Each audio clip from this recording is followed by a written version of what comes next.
Hey, Amber. Hey, Alyssa. Do you know what time it is?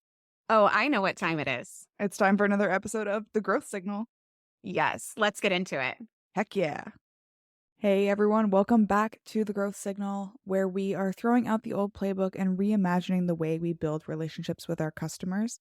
I'm so excited to introduce our guest for today. This is Bob Mathers. Bob, welcome to the show. Thanks for having me, Alyssa. This is amazing. So we were kind of chatting before we got started, talking about music and guitars and working from home. But I want to know, what is your origin story? How did you get here? That's a long story, and I'll save you the gory details. But there was something that happened to me last year that I would say forged my current outlook on things. And it was a very serious illness with my son, who is now 20. And they found a mass on his brain, and it wasn't cancerous, but it did require emergency surgery, and it could have been very serious, and we could have lost him. And I don't know, Alyssa, whether you've had anything like that or your listeners have, but usually it takes something traumatic or like a life event like that or a diagnosis to force people out of their comfort zones and say, like, seriously, is this all there is? And that's the most recent example of something that happened to me that really changed how I approach my work and my clients and my friendships and my relationships with everyone in my life. I think we all have varying degrees of traumatic events that really change the way we think about work. And I had a very similar situation. I had a newborn, and he basically like almost didn't make it. Thank God the doctors saved him, and he is a alive and thriving, 9-year-old little boy.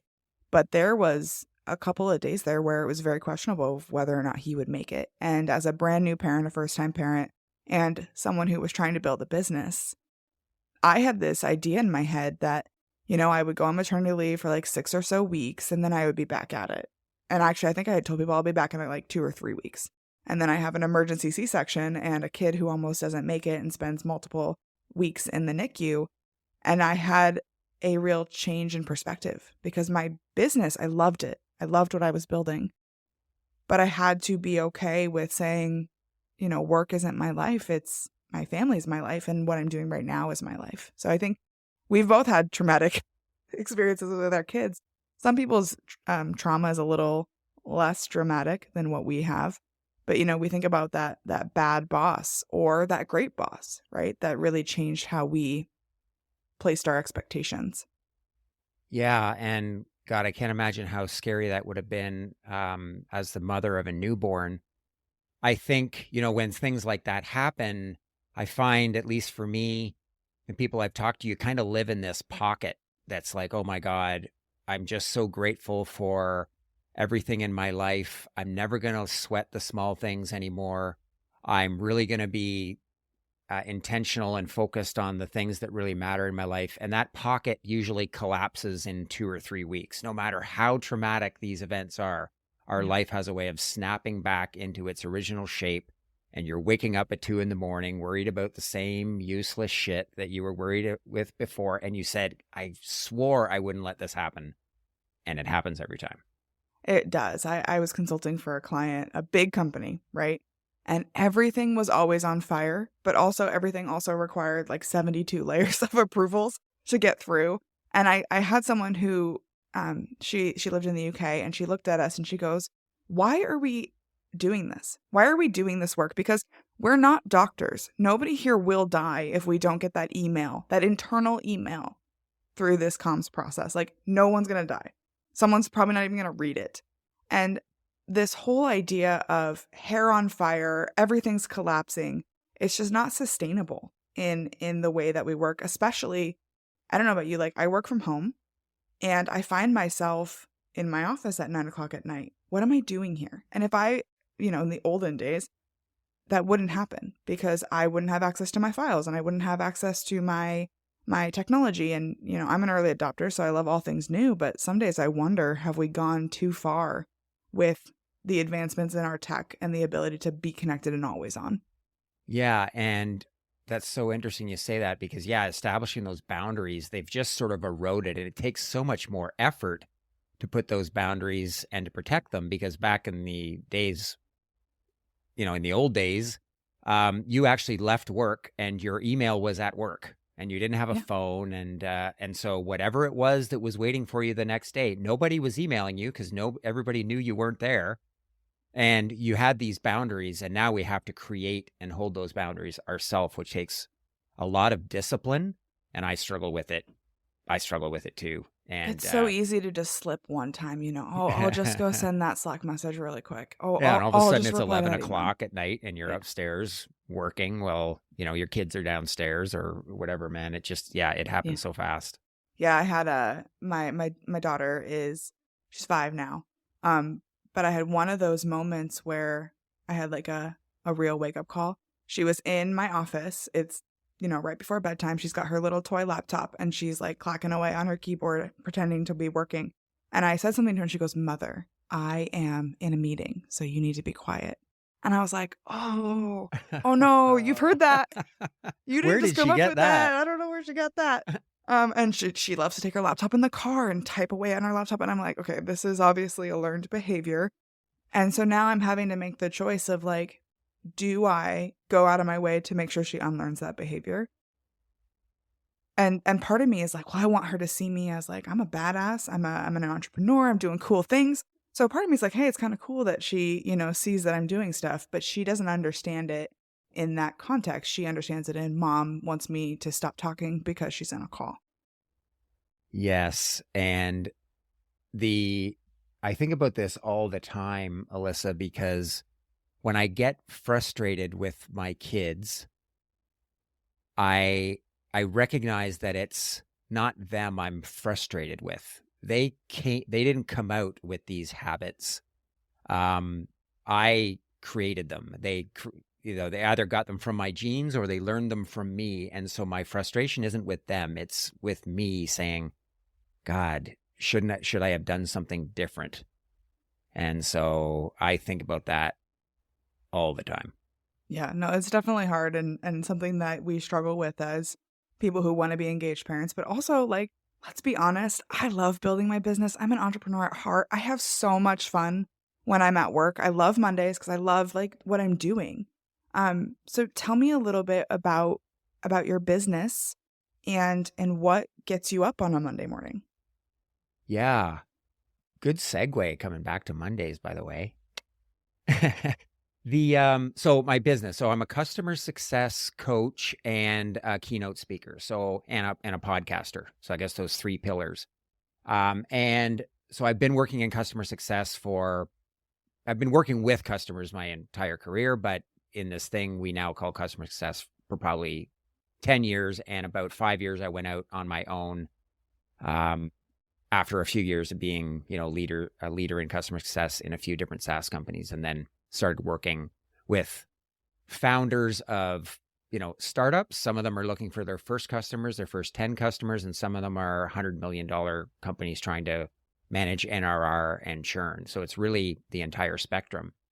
And then I'm pivoting, I'm doing more public speaking because I just feel like as I'm looking down the barrel of the last 10 years of my career, yes, I love customer success. Is anybody going to hire a 60-year-old customer success coach? I'm skeptical, but I think they'd still pay to have me on stage and share what I've learned, not only from customer success, but from all the amazing people I've talked to on my podcast and try to make a bigger impact that way. Yeah, I love that. I have a lot of friends in customer success. And while I don't consider myself someone who necessarily works directly, I have a lot of respect for the types of people that are willing to take on that role, right? Because we talked about boundaries. Let's talk about customer success boundaries and keeping yourself from being just glorified customer support. Like, it's a really hard role to be in because you're trying to be the champion for your customer. You're trying to bring value, but you're also trying to drive revenue and your business goals. That's a really hard position to be in. I can imagine it's very stressful for customer success. Man, and I always say I do have a bit of a skewed perspective of the world because nobody reaches out to a customer success coach when they're killing it and everything is going great. So I hear No, from you usually people. get all of the worst side of it. Right. So sometimes when I'm on LinkedIn, I'm like, God, I mean, I'm sure there are people that read my posts. I know there are because they tell me. It's like, oh man, you're speaking right to me. But I'm sure there are people that are really killing it in customer success, be like, man, this Bob, he is depressing, man. He is really seeing the worst side of this profession. But yeah, I do think a lot of people are really struggling. And you're right. It's a profession where the shit does tend to roll downhill, and without really strong leadership and boundaries, you end up being the place where all the work happens that nobody else wants to do. Right. Which that has to be a very difficult position. But I was just reading an article about the peak stress curve has changed. So back when we had our email and we could only get our email at our office and not at home, you would tend to have your peak stress around 45 to 50. And people who were reporting on their stress were saying, generally it's that midlife crisis concept, right? But now we're seeing peak stress is happening around 25 to 30. And so much earlier in life, we're seeing just this intense level of stress. And I see that in a lot of my customer success manager friends and people who are in those roles.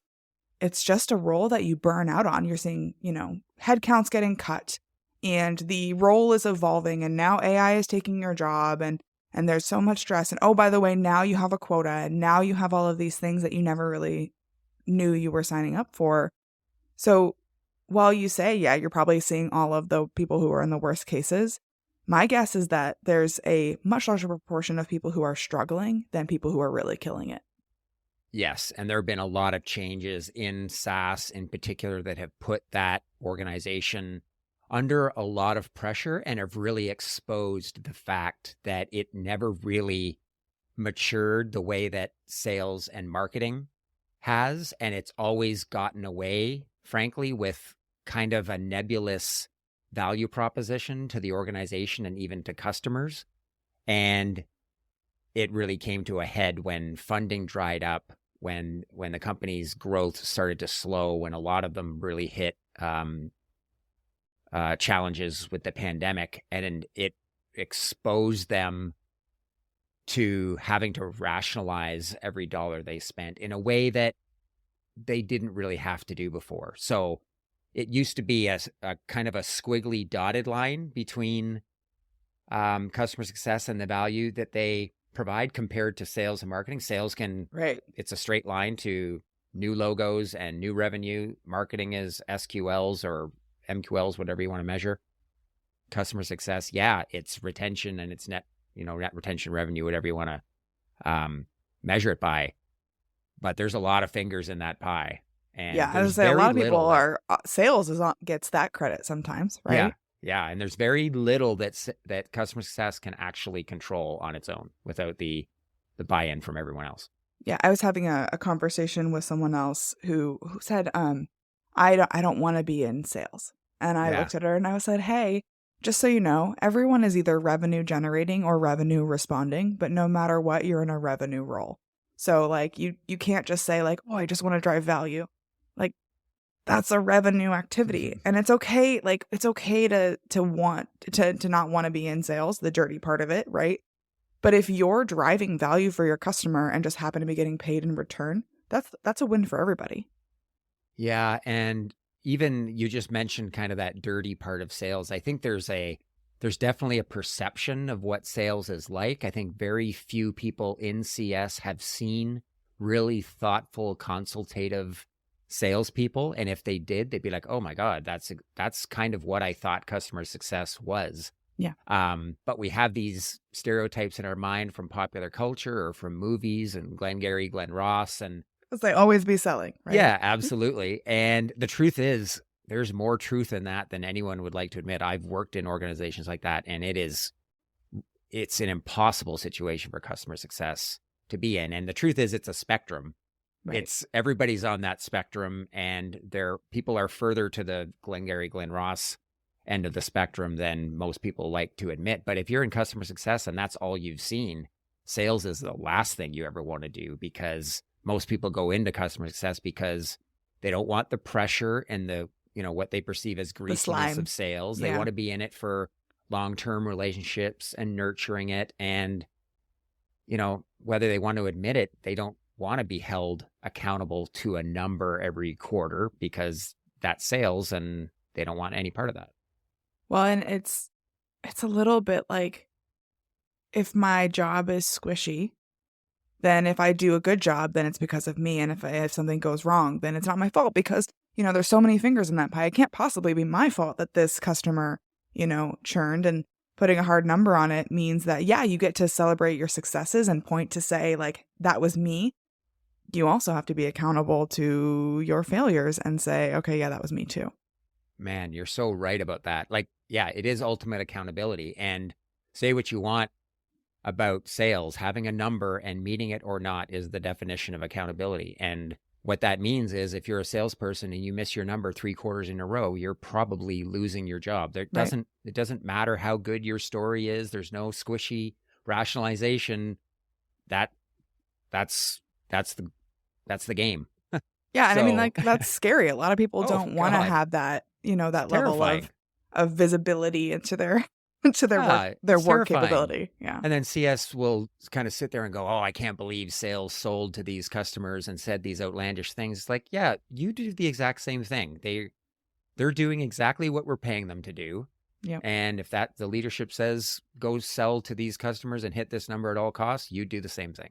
Oh, yeah. I mean, I can sit here all day and pretend like I'm, holier than thou when it comes to the salespeople and their tactics, but I'm an entrepreneur. Like, I don't make money, we don't eat, right? So at the end of the day, like, if it came down to it, yeah, I'd probably do it too. Yeah. Yeah, as entrepreneurs, we've all had business be like, I know I can do it. I don't really want to do it. It's probably more work than I need, but I don't know when my next job is coming, so I better take it. And then you take it, you're like, why did I do this? That's a daily occurrence, it feels like sometimes. I think I should just put a little mirror on the wall that I write on, says, it's not worth it, don't do it. It's that fear of, what if this is the last one? What is it the last time my phone ever rings? Right, that feast or famine is real. For Yeah. sure. So you work with customer success, you're a coach. What is the one thing that someone could do today to start improving their relationship with work when it comes to customer success? So here's something, this is definitely some recency bias, but this is something that I've been obsessed with over the last week or two, and I'd love to hear if this resonates with you. So it's occurred to me even over the last year or so that there are times of day when I have my best creative, emotional energy. And that means that there are times of day when I'm kind of running on empty. I can still be productive, but there's some types of work I just shouldn't be trying to do. And it kind of came to a head when I'm pretty active on LinkedIn. That means I've got to come up with 4 or 5 original ideas every week, which doesn't sound like a lot, but it is. No, that's a lot of original content for sure. And so I was finding myself trying to write LinkedIn posts. I try to write them a couple days in advance, but some days it would be 4:00 in the afternoon. I'm done my meetings. I'm like, okay, crap, I don't have a post for tomorrow. Better start writing it. And it would be like an hour and a half. And you know what it's like. You're just rereading and rewriting the same paragraph over and over and over again. And I would say, screw this. And I'd go to bed and I'd get up in the morning and I'd finish it in 5 minutes. And so I started realizing that I'm a morning person. I get up in the morning, I do my exercise, I journal, I do all the things you're supposed to do. And my best time is from like 8 in the morning till noon. And then my energy tends to wane throughout the day. And then I thought about, okay, so that's what my daily routine looks like. Then I went kind of Monday to Friday and said, yeah, I don't have my best energy on Mondays. It's good, but it kind of peaks around Tuesday, Wednesday, Thursday. So I did a heat map of my calendar and I broke every day into 3 blocks, like 9 to 12, 12 to 3, 3 to 5. And I kind of red, yellow, greened that. And then I did the same thing Monday to Friday. You can envision what that looks like. And then I thought about the work that I need to do. And I started with my paying clients. What are the clients that, man, they've got we have really challenging conversations. I really need to bring my A game. Okay, I put that as a number one. There are some clients that, they're more mature. We have good conversations, but I've been working together a long time. They don't require that kind of creative energy. They're a number two. And then there's work that I can kind of do in my sleep. And then I thought about, what kind of energy do I need when I record my podcast? What kind of energy do I need when I'm working on sales leads? And I sort of listed maybe the 5 or 6 different kinds of work that I need to do.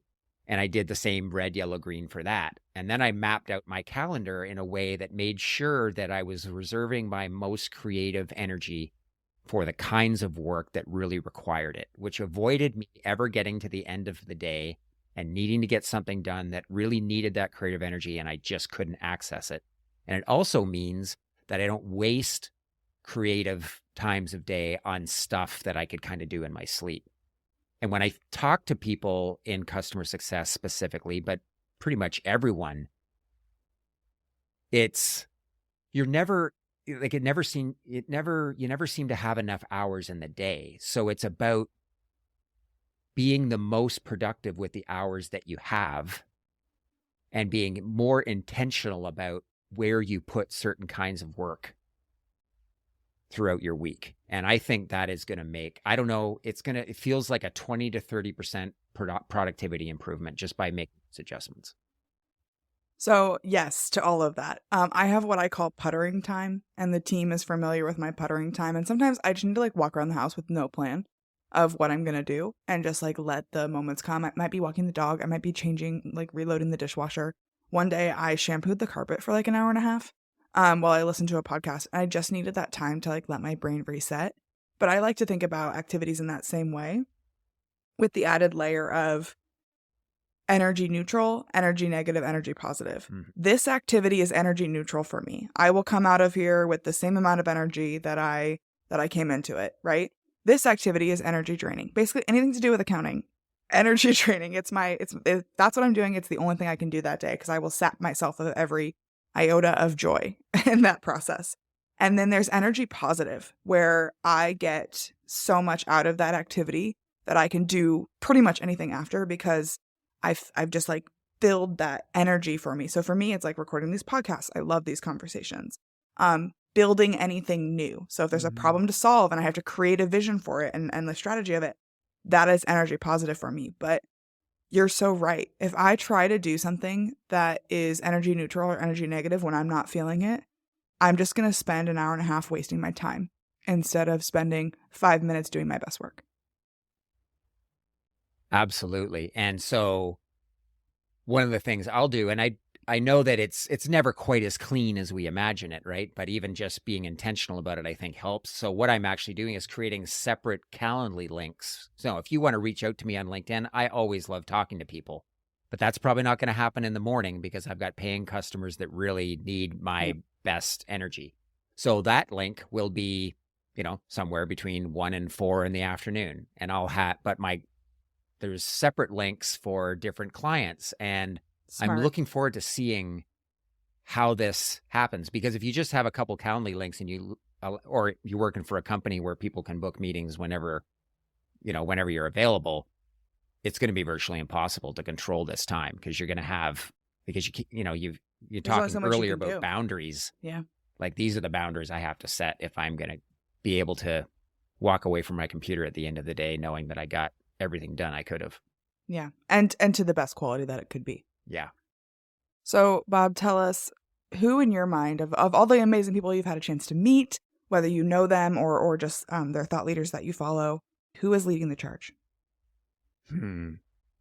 Again, maybe some recency bias. I had a lovely conversation with Christy Falteruso. Christy, I'm hoping I'm pronouncing your name properly. I bet she'd be a great guest on this podcast. I'm actually having her on my podcast next week. She's going to be a blast. And I just think she does a really good job on LinkedIn of being vulnerable, providing thought leadership, sharing personal stories. And most importantly, when I got on the phone with her after kind of being LinkedIn commenting friends for a year, she's exactly who I thought she would be. That's incredible. I follow Christy too. I love her content. So we will definitely have to reach out to Christy and see if we can get her on the podcast. Last, Bob, if someone is really connecting with you, they need help, their hair is on fire, or they just want to talk about guitars and music and get to know you better, where can they find you online? Probably the best place is LinkedIn. And you can also listen to the podcast. It's called the Growth Mixtape, which is just my excuse to reach out and talk to interesting people doing jobs I didn't know existed to see what I can learn from them. It's about pretty much everything except customer success. This has been amazing, Alyssa. Thank you so much. If you enjoyed today's episode, let's connect on LinkedIn. I'd love to hear your thoughts. And if you found value here, share the podcast with your network. Don't forget to like, subscribe, and leave a review. It helps us inspire more leaders to join the movement.